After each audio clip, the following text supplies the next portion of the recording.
Frena, tan válido como absurdo. Marchar, paralizar, organizar, plantarse y hacer de la retórica comunista el distintivo de un discurso que pretende frenar una transformación parece ser tan válido como lo es desquiciar, vandalizar, agredir y creer ingenuamente que el uso del petardo revive la esencia y significado de un 1968.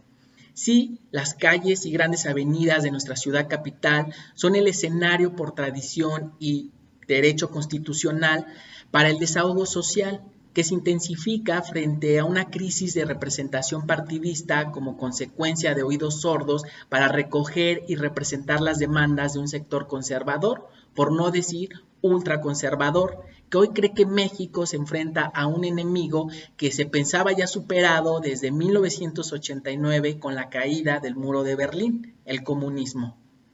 Frena, tan válido y argumentado en parte por los artículos 6 y 7 de la Constitución Política de los Estados Unidos Mexicanos, pero tan absurdo en sus formas y su fondo. Sí a la asociación y manifestación de ideas, pero no al uso de doctrinas religiosas como marco de argumentación en un país donde los asuntos de la vida pública y sobre todo los de la vida política se conciben, se debaten y se legislan bajo la ley de un Estado laico, tal y como se ratifica en los artículos 24 y 130 de nuestra Constitución. Ahí, si se me permite la expresión, radica el meollo del asunto.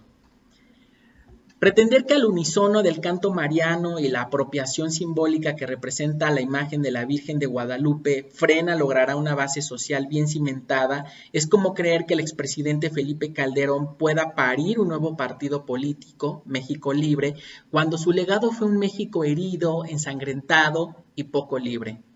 En la misma sintonía, Frena aglutina una base social con tintes religiosos, principalmente católico, que al parecer sufre de Alzheimer gremial sobre parte del legado que ha heredado la Iglesia para con su Grey.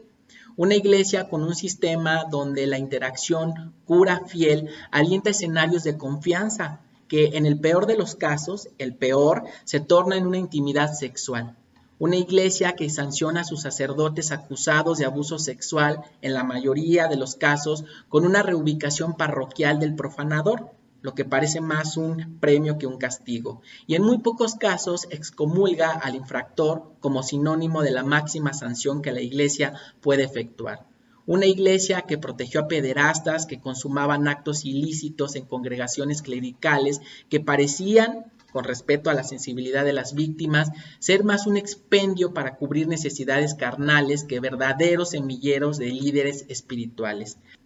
Marcial Maciel y sus Legionarios de Cristo, tan solo un ejemplo.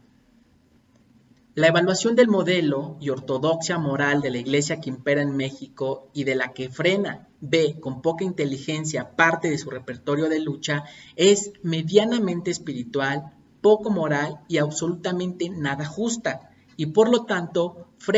se frena en automático al no comprender que el elemento religioso en un estado laico como México no alienta al diálogo, a la réplica y contrarréplica pacífica, al entendimiento, al consenso, al debate y a una convivencia tolerante de una sociedad tan diversa en cultos religiosos e ideologías políticas.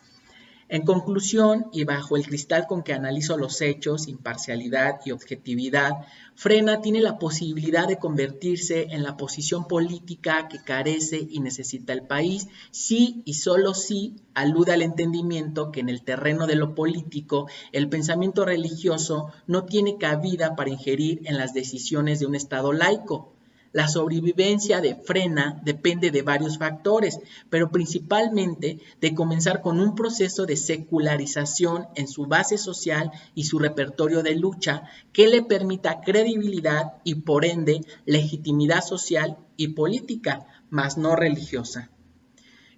Creer ciegamente en la idea de que la gracia de María y su amor de madre ha de llevar a la renuncia de Andrés Manuel López Obrador es válido para un fundamentalista como Felipe Calderón, que alguna vez se pensó David contra Goliat en su guerra contra el narco, pero es absurdo en el entendimiento de que la Virgen María no intercede a favor de faraones que se resisten a un cambio del status quo que ve primero por los pobres y frena está muy lejos de ser una movilización de sectores marginados.